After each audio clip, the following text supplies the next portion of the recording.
We highly praise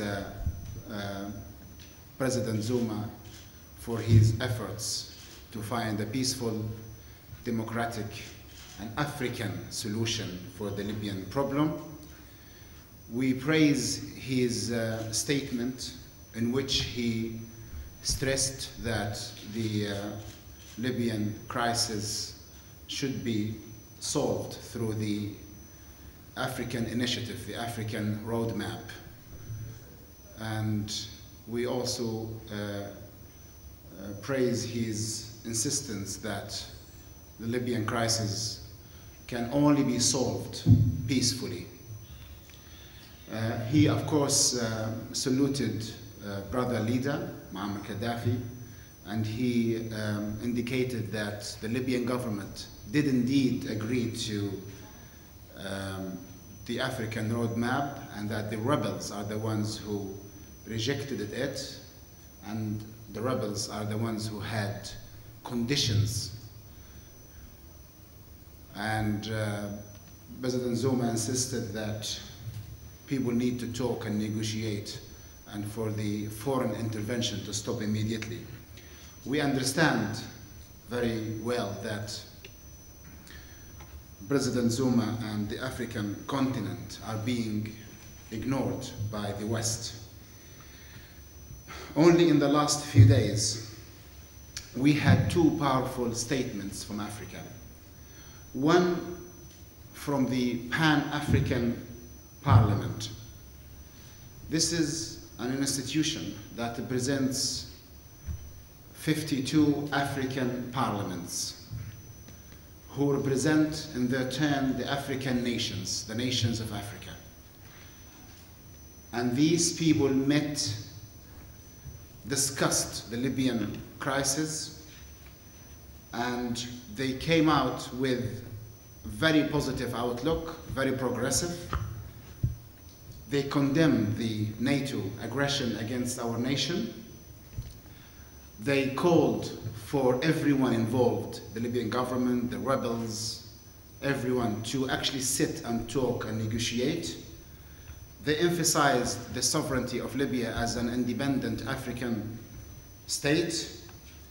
They called for fact-finding missions to exist, to be present in Libya and find the facts before accusing Libya and punishing Libya for crimes against humanity. They called for an immediate review of the Security Council resolutions that were based on media reports, something that is illegal and immoral.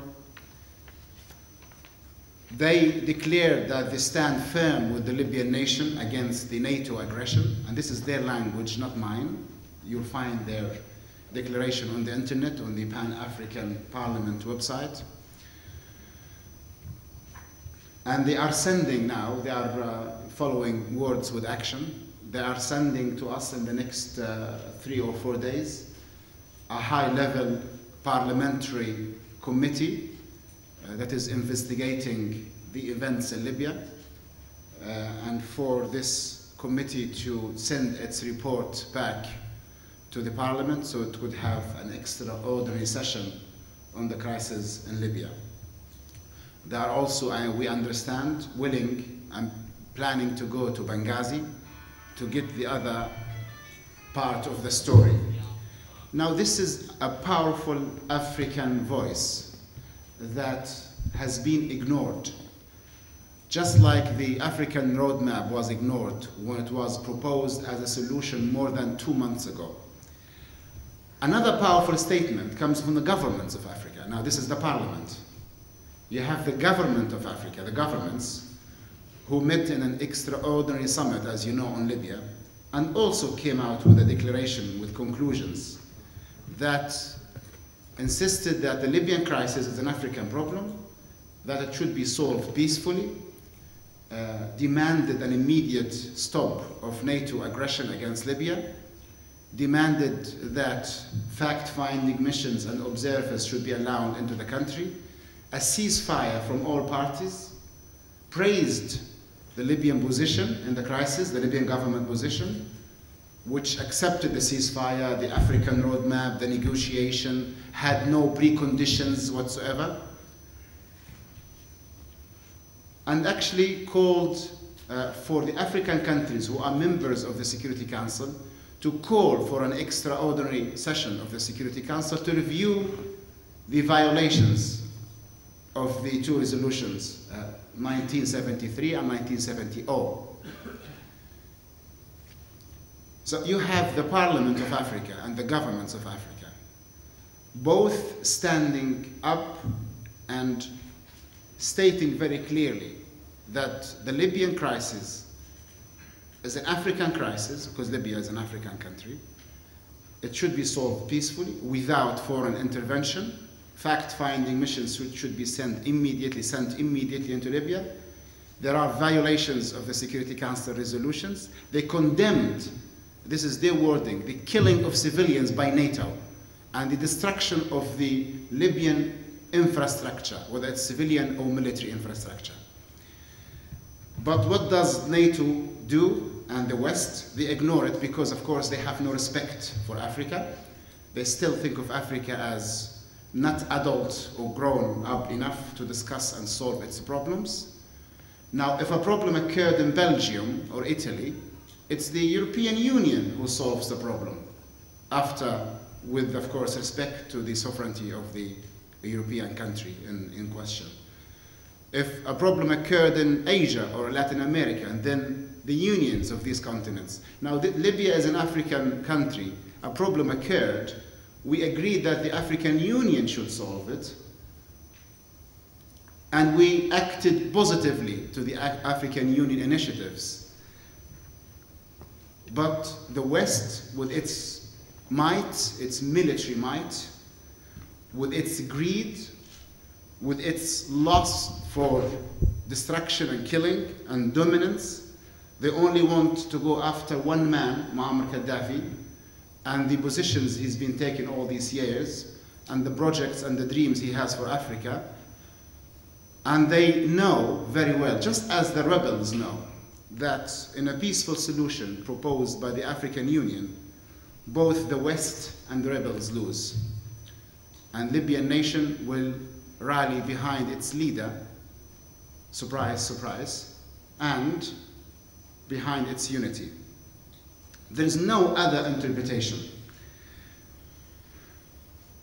The international media is either unprofessional or immoral, because it never tackles these questions with NATO or with the Western governments. I watch closely the press conferences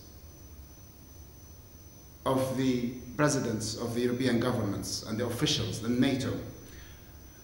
Very rarely these people are questioned. Why is it that they do not give the African Union the chance to solve this problem peacefully? Very rarely, and in a very shy way, these people, these European and Western officials, American and European officials, are asked the hard questions about if Africa wants to solve the problem and is willing. And it had two extraordinary summits on the situation in Libya, the parliamentary one and the government's one. And they had a roadmap, and they are willing to solve it. And they visited Libya, and they talked to the Libyan government, and the Libyan government said, okay, why is it that we are not stopping bombardment for one day to allow something other than killing and destruction to happen? Very rarely the hard questions are asked to the other parties in this conflict. The rebels, I follow their press conferences, I watch them. Very rarely they are asked the hard questions. Very rarely they are asked, why is it that they do not respond positively to the African Union initiative and save their country from destruction, from foreign dominance, their brothers and sisters and the rest of the country from being murdered every day by the NATO attack?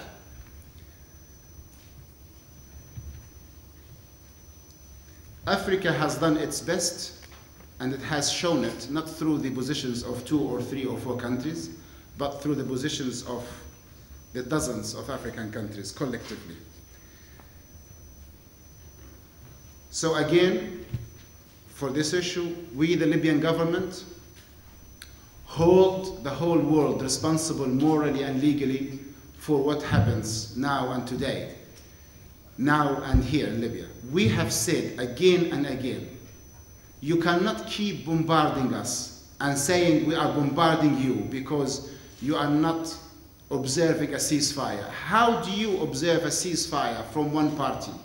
We said now and again, to have a ceasefire, you have to have all parties agreeing to the ceasefire.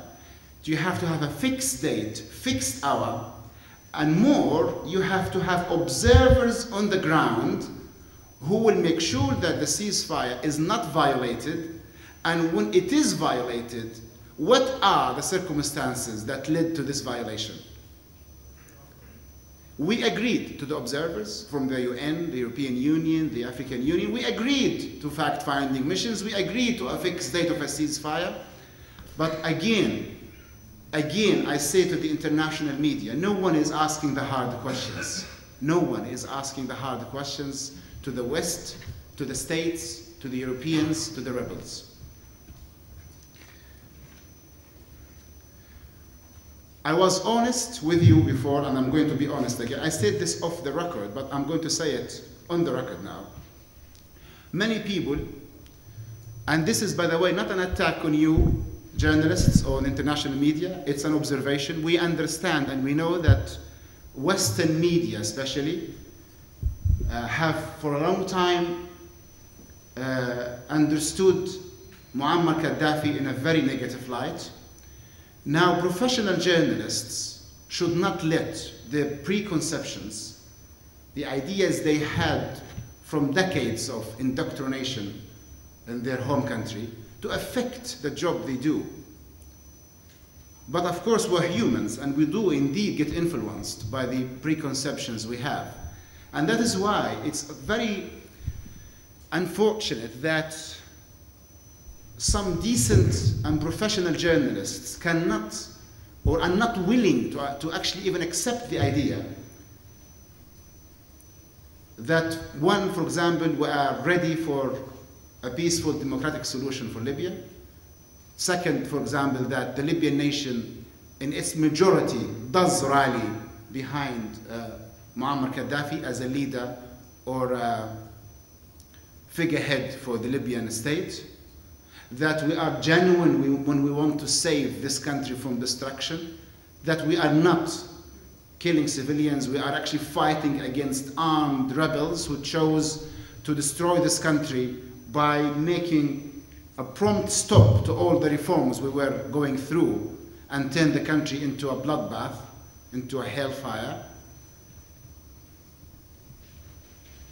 And the proof, I think we have it. The proof is very simple.